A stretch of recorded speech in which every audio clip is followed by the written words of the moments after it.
Кармен Бау центар. Се што ви треба на едно место. Сонце, прва специјалистичка биохемиска лабораторија во Македонија.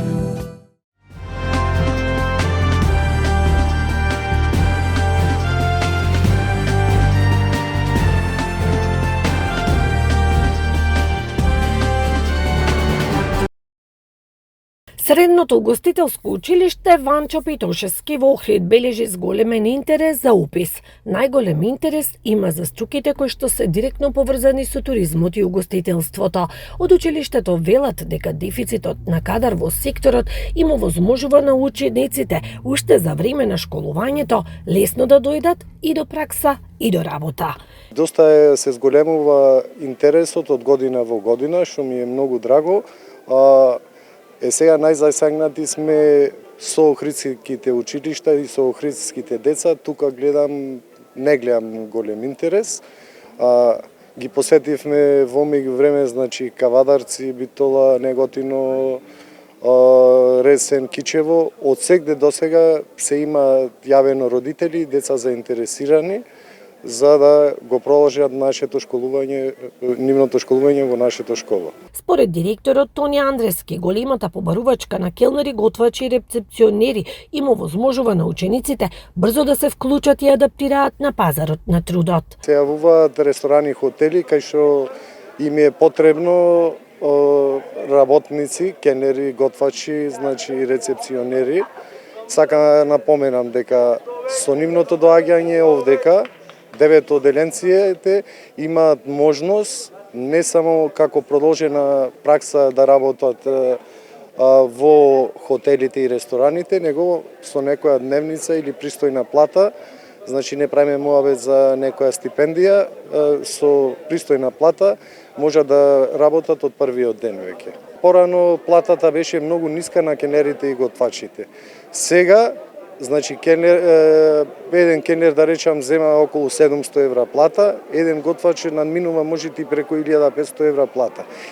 Забележителен и зголемен интерес на ученици од другите градови кои што добиваат и бесплатен престој и исхрана. Објектот и кабинетите се целосно реконструирани со поддршка од Европската унија. Значи децата од надвор се бесплатно имаат бесплатен смештај и храна во текот на целата година.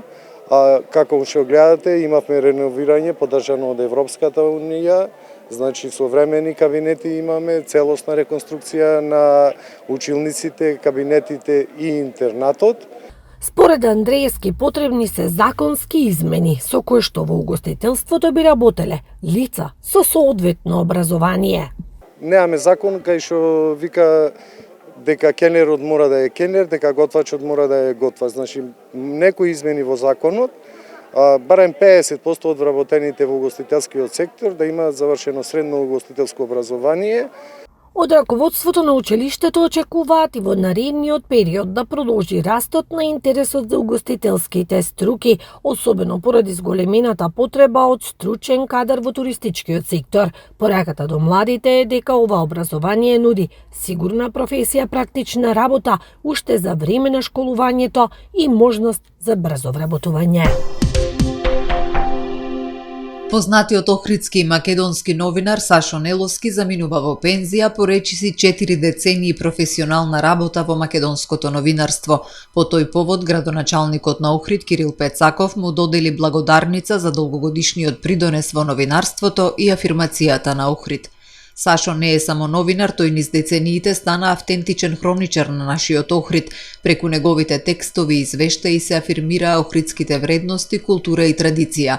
Охрид достоинствено беше представуван како духовен и туристички бисер и можеби најважното е што вистината се чуваше како патоказ за идните генерации. Му благодариме што со гордост го носеше гласот на Охрид во етерот, истакна Пецаков. Градоначалникот му посака исполнети пензионерски денови денови со истата љубопитност и жар за пишаниот збор.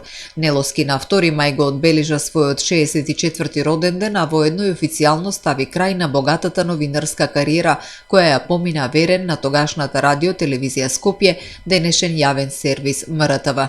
Неговите новинарски почетоци датираат од 1986 година кога го напишал својот прв текст, а зад себе остава импресивна бројка од над 14.000 текстови, прилози и репортажи кои оставаат значаен белег во медиумскиот простор.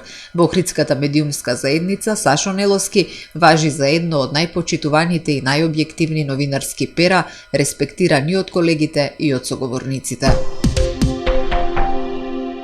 Општина Дебрца најавува воведување на нова мерка – недела бесплатен превоз. Целта е заживување на сите 30 села, привлекување туристи, но и повторно поврзување со жителите кои со години се иселиле во соседните градови. Во план е воспоставување меѓуопштинско поврзување, најпрво со Охрид, а потоа и со Струга. Знаеме како се движат цените на горивата, на дизел горивата, на бензините, кои што значат трошок за едно семејство да отпатува 100 километри.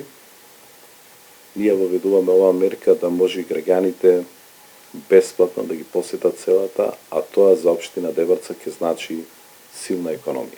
Посебен акцент во туристичката понуда ќе биде ставен на природните богатства и верските објекти, како и големиот број културно-историски споменици со кои располага општината. Дебрца има доста природни ресурси кои за жал до сега не се искористени. Претежно би ја посетувале жители кои што се одселени во соседните општини. Ние најмногу гравитираме со општина Охрид. И затоа оваа мерка очекувам дека ќе има голем одзив. Имаме верски објекти, го имаме Белчишко блато кое што денес ние да кажам и приоритет каде што се говори и околу нас, но и ние како локална самоуправа веќе преземаме сериозни чекори за промоција на истото. Од локалната самоуправа најавуваат дека Белчишкото блато ќе биде еден од клучните туристички адути како светски уникат. Белчишкото блато не е нешто кое што го создава природата, нешто кое што остава посебен акцент за општина Дебрца.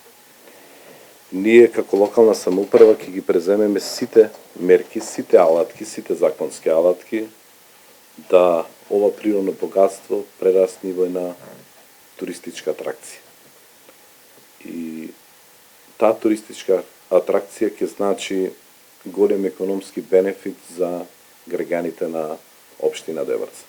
Покрај развојот на туризмот, општината годинава има рекорден буџет од 24 милиони денари, ке работи и на подобрување на патната инфраструктура во повеќе населени места.